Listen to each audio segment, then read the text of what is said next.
Връзките между близки родственици или инбридинг, така е термина, крие риск от генетични дефекти, вродени заболявания и отслабен имунитет.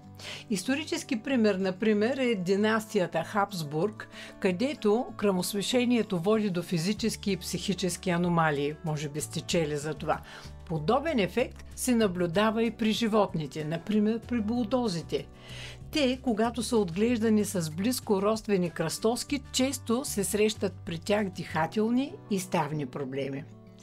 Днес науката предлага алтернатива – инвитро оплождане чрез донорска сперма от банка. Това позволява избор на генетично здрави донори, елиминирайки риска от наследствени заболявания. Банките предлагат строг контрол – медицински, генетичен и психологически.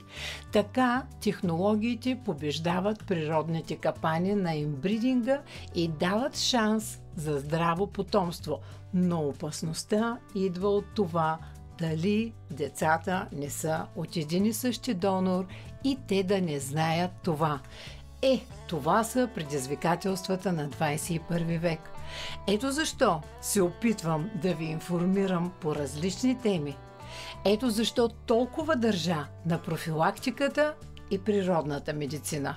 Пишете ми, обадете ме се, за да получите повече информация.